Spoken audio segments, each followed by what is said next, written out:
In August 2010, Mark Andreessen, the founder of Netscape, said, "Software is eating the world." He was right. Software companies and startups were playing a big role by that time.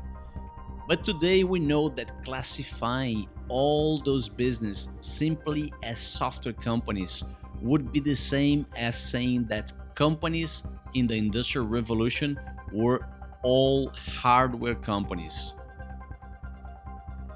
If we understand how business generate, deliver, and capture value, we can classify them accordingly. Generally, platform business models outperform other organizations and are much more scalable. And today, most of us already realize that in fact, platforms are eating the world.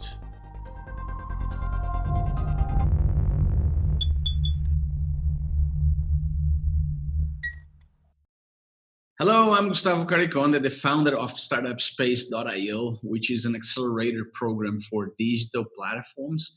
And we created this series of videos called Platform Design Tool. And if you are an entrepreneur struggling to build a digital platform, or if you ever thought about investing in one, this content is for you. And today I spoke with Barry Libert. He's the chairman and co-founder of AIMatters, which is a startup that uses machine learning to automate strategy consulting. He's also the board member and advisor for many companies that want to transform from products and services to AI-powered multi-sided platforms. He's also the co-author of 6 books, more than 20 books, more than 1,500 articles published in places like New York Times, Wall Street Journal, HBR, MIT's Sloan Management Review, and Forbes. And he also delivered more than 500 keynote speeches to 50,000 people, to actually more than 50,000 people globally. And finally, he also co-created the first AI for Leaders, EDX program, which we're going to speak a little bit more about that in the end of the interview. So if you're interested in understanding how digital platforms are eating the world, stay tuned and watch this interview until the end. So Barry, how are you? Good morning. Thanks for having me on your show today. Excellent. So Barry, I think nowadays people are still struggling to understand what is a digital platform business model. Could you explain that to us? Sure. The best way to think about it is in the contrast to the way it used to be. The way we used to do business, or the way most people still do business, is they make something or they make a service and they sell that product or service. And that's called a traditional business or a legacy business or a pipe business. Think of it simply. We make something at one end of the pipe and we sell it at the other end of the pipe. It's a single-threaded offering from manufacturer to the distribution and delivery, right, to the customer. That has worked for most time and eternity. Now the problem is in today's digital world, where the world is flat, that's a Thomas Friedman book in 2005, and then the world was eaten by software in 2011 by Mark Andreessen. The world has become what's called a multi-sided world, where like Uber, there's riders and there are drivers, and that is called a platform business, where the person in the middle is the platform orchestrator, or the maker and the manufacturer and the delivery of the network, which is by creating a platform that connects both sides of the buy and sell side. And what are the other models of different business? Can you help people to understand how can they identify in which category of business model they fit in, to understand if they are a platform or they have a chance to ever become a platform in the future? Sure. So first of all, everybody can become a platform business model, but let's talk about the different types of business models. The first is the manufacture of things. Think of it as an industrial company, especially you guys in the Middle East. You make oil or sell oil or extract oil Very old business model, right? The second thing is, and that's cars, planes, boats, trains. I don't really care what it is. You make and sell things. That's an industrial age economy. The second is a services age economy, right? Where you make and sell services. I was trained at McKinsey and Company. What we did is we made and sell hours, right? Billable hours. That's the services economy. The old idea of the Maytag man. We make a Maytag washer dryer. Brings a person to service that Maytag washer and dryer. Second type of business model, very old as well. The third type of business model is the financial business, right? People who make and manage money, right? Banks, investors, hedge funds, you name it, those types of business models. And those are very more current because they leverage intangibles called currency. In the US, we trade dollars, and it says, in God you trust, or in God we trust, which means there really is no value to the currency. It's all based on whether we trust God or not, or I guess the Federal Reserve in this case. So that's the third type of business model, the business model of managing and investing money, right? The fourth and newer business model is a tech business model, a software business model, a data business model. We make and serve up ones and zeros, right? Microsoft, SAP, Salesforce, Google, which is, I'll come back to Google in a minute here. The people who make and sell software and data, biotech firms, right, are a good example of that. And the newest business model, the fifth generation business model, the great business models are platforms and networks. Part of Google is software, but part of Google is Android, right? Apple, Amazon, Facebook, YouTube, right? Airbnb. They make and sell really almost nothing. They ultimately coordinate excess resources in the world. So Uber just coordinated people's cars, right? Airbnb coordinated and orchestrated people's rooms, right? Keep thinking, all these things. Etsy coordinates people's artworks, right? All these are orchestrators of other people's assets. And that's today's business model. Those are the 5 business models. You should think about which one you're making, because the first 2 are not good. Making and selling things, making and selling services do not scale. You have done a few researches, and one of them is a very famous HBR article that you publish. And you try to quantify how better the platform, the network orchestrators business are, how much they outperforms the other business model. Can you explain what is the secret, what is behind this huge performance of the networks, and why they outperform so much the other models? If you think about it, the ability to make something trades at less than 1 times revenues. What does that mean? When you make a car, when you make a train, when you make a boat, you sell it for $1 to a customer, but you only get 50 cents back. That's a bad business model. It's like going home and saying to your wife, wow, I bought an amazing looking house. And she says to you, well, what did the bank say it's worth? And he says, well, 50 cents on the dollar, right? That's not a good business model, and so that's an example. And so, the way I think about it is that, very simply, if you can't make and sell something for what it's worth, then it's not a good business model. Let's take services, for example. So when you think about it, there's, in the services business model, you make and sell an hour, like McKinsey does, or Bain, or BCG, or any services firm. And that reality creates real problems because they only trade for about 1 times revenue. You make and sell something, and that's worth 1 times revenues. Financial services business is a little better. You make and sell an investment product, and you get 2 or 3 times your money back. That's pretty good in the year. Now, here's where it gets fun. The tech businesses.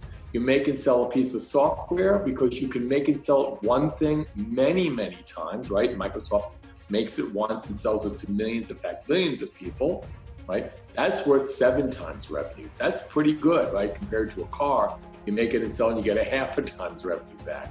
For software, you get 7 times revenue back. I mean, that's pretty cool.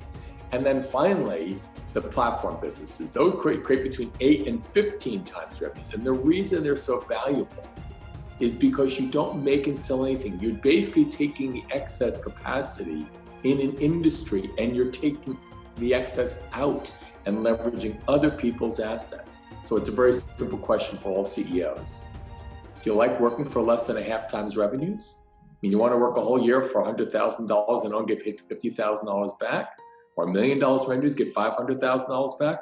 Or do you rather make and produce $1 million in revenues and get $8 million back or $15 million back?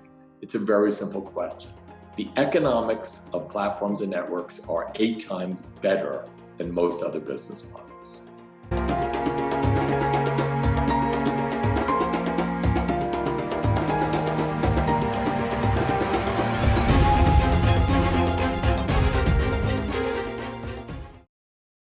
And I know that you have a system or a methodology for the large organizations which is the pivot, to identify their own assets and try to understand how can they change their business model to a more platform style.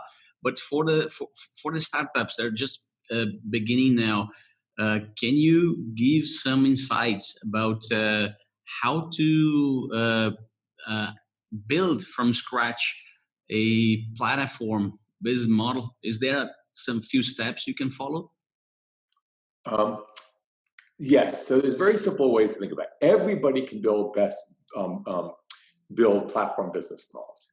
If you think about the fact that to make a business, there is always a supply and demand side. There's always a buy and a sell side. There's always a writer and a driver side. That is always the case. There are always suppliers and employees and customers and recipients of it. The question you have to ask very simply is that when you build a platform business model, even if you're an old style business, like you're a SaaS company, software as a service, or a services company selling billable hours, right? Then the question is, what can you connect? Very simply, how do you build a software level platform that connects people who want to buy something and people who want to sell something, right? And then once you've figured out what it is they want to buy and sell, and you should know that if you have an existing business, if you have a startup business, you should think about in the very beginning, who do you want to connect? That's the first question. Who do you want to connect? Where is there an opportunity to connect someone that has not been connected efficiently before, right? And then you start building technology that allows that connection, right? And then finally, you have to build a data model or machine learning that matches it, like Match.com or Tinder matches us for dating services. Now you have to do that in the business area or in the consumer as you match people and their wants and needs to serve them up real time the solutions they need. Right. And for an investor trying to find a good deal in the platform, what are the signs or what are the evidences that certain platform business are growing and they can actually achieve one day critical mass and scale with the network effect? Because the investors, they are interested in buying assets which are not very valuable with very low valuation. So what can you tell to those guys that are looking to find potential good platform business? So the way to think about good platform businesses is that there is a unmet need in the world or in your industry to reduce the cost of doing things. Let me take a perfect example. Let's go back to Uber. You might argue that the way that the cab companies thought about themselves was, I drive cars, right? And I rent cars, and I own cars, and I lease cars, cab medallions. That's one way to think about the cab company business. And this is true for all industries. Or there's another way that I don't have anything to do with owning cars. I'm in the business of serving a person who wants to get from one location to another. That's all I'm in the business of. And then finding them a ride. No different than I'm in the business of helping a man marry a woman. I don't need to make women. I don't need to make men. I don't need to own men. I don't need to own women. I just need to connect men and women who want to find each other.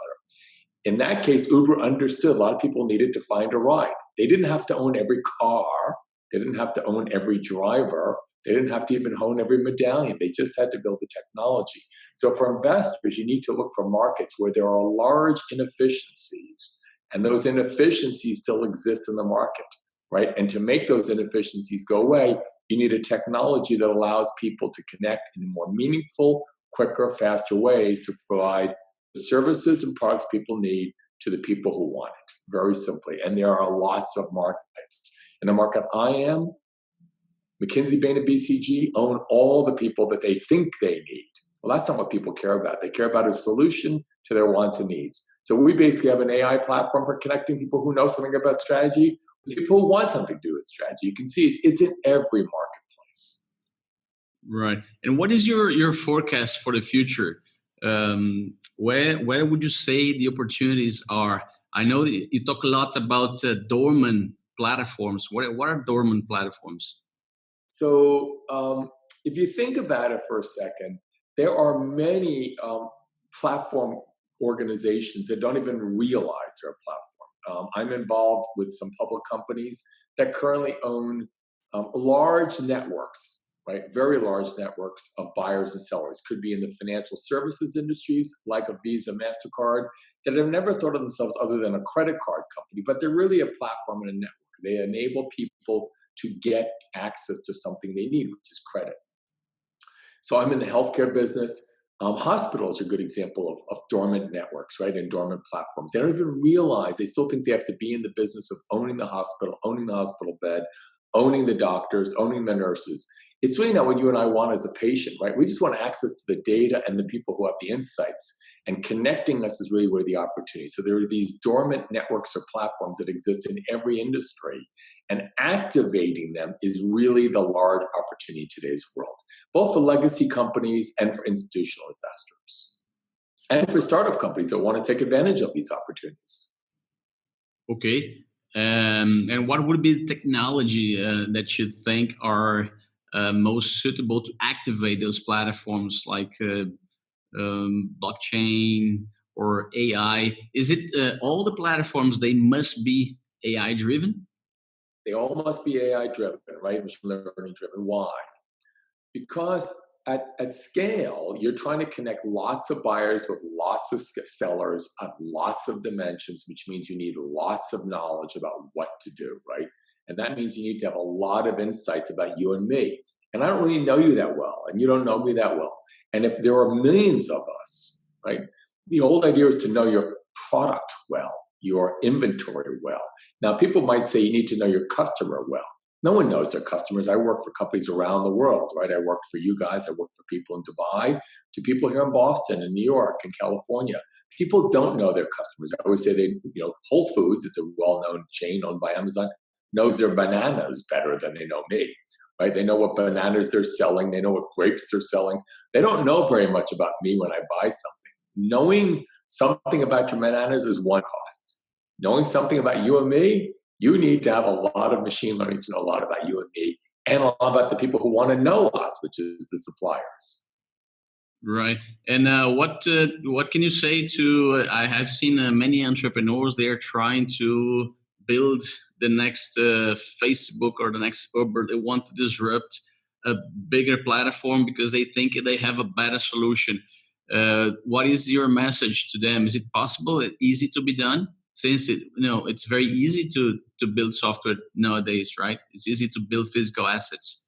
Yes, and the point is the following: that the way I think about this, it is easy to build software today. We use Google Cloud Compute, GCP, Microsoft Azure, right? Amazon has its own major platform technology. The technology is not the issue. Understanding the technologies is critically important. Understanding the data model is critically important, which means if software eats the world, then data models and machine learning will rule the world. And that means you need to understand how to build a data model. A data model is something as simple as, if something is true, then this will be the outcome. It's an if-then model. And so you have to understand, what does the data model require to basically become intelligent, right? Just like you and I are intelligent, and we have certain things where, like, you're asking me for pattern recognition here. How do different business models perform? What do they look like? That's just data models in my head. You have your data models in your head, right? All of us have data models in our head, but we have to teach those things to machines. So you need to understand machine learning well enough to think about what data model you want to build. Okay. What is the biggest asset in the platform? In my case, the biggest asset of the platform starts with the network, right? Which is, who are you connecting to what, right? Which is, there's this great speech by Simon Sinek on TED Talk, which is start with why. I don't think he's exactly right. I think it's start with who, right? In the network and platform age, you have to start with who are you connecting, both riders and drivers. Then you have to ask the question, why are they going to be interested in being on the platform? What are they going to buy, and how are you going to deliver that to them? So I think that in the network age, it start with who. Right. And how is there a way to value that, actually quantify that value? Absolutely. Just like there's a discounted cash flow from selling bananas, there's a discounted cash flow from the amount of revenues you and I will pay to be on a platform, right? Which is, you and I, right now, you and I may not know how many times we take an Uber, but Uber knows how many times you're going to use that vehicle. And the same thing for Airbnb. They know the economic value of a host, which is someone's going to rent their own ownership. They know the value of how many people are going to rent that particular host things. There's an economic value for Facebook and for Zoom, for you and I using these platforms to interacting. There is always an economic value that can be calculated for the power of a relationship.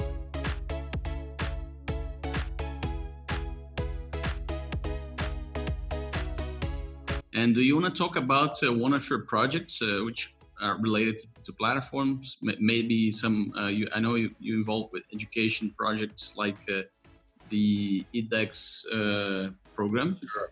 So to help people understand this better, we did a partnership with edX, which is a global platform for education, which allows people like us to provide education and people like yourselves, readers, viewers, to receive education. We did the first ever AI platform for leaders, which is helping leaders understand the 5 things they need to know. One is, what is a platform? Questions you were asking us. 2, why is data today's fuel, not oil, not gas, but data? 3, how do leaders lead and businesses organize to be a platform business? 4, what are the steps for getting there? We call pivot. And then 5, how do you build your own business case? You can find an edX easily for AI for leaders. It's an easy way to do what we're doing real time to support your viewers. Nice. And a part of your book, which I read twice, The Network Imperative. Any other book you recommend, or any other resource for those people that want to know more about platforms? Sure. We write every single month for HBR, MIT, Forbes. You can find us all the time writing about everything from leadership to platform design to architecture to technology to change management, which is a big issue, to finding capital, you name it, because our view is both legacy companies, institutional investors, and startup companies can all benefit from this way of doing business. Nice. Thank you very much, Barry. I hope you enjoy being here on our channel. I was sure everybody enjoyed watching that. Thank you. Thank you for having me. I appreciate it. I hope you have enjoyed this interview. And if you're curious about identifying your current business model or the business model for the startup you're trying to create or develop, please visit the link which is on the description of this video down here. And that's a link to Barry's website, AIMatters. And on that link, you can answer a quiz, and it will give you a few insights about where are you positioned in terms of business model, if you are a real platform or if you are designing something else. And of course, if you want to know about more about Barry's work, you can visit AIMatters. They have lots of resources there. It's a fantastic website, and they provide a fantastic consulting service on AI and platforms. And finally, please visit startupspace.io to know more about our accelerator programs for startups and platforms. Thank you, and I hope you have enjoyed.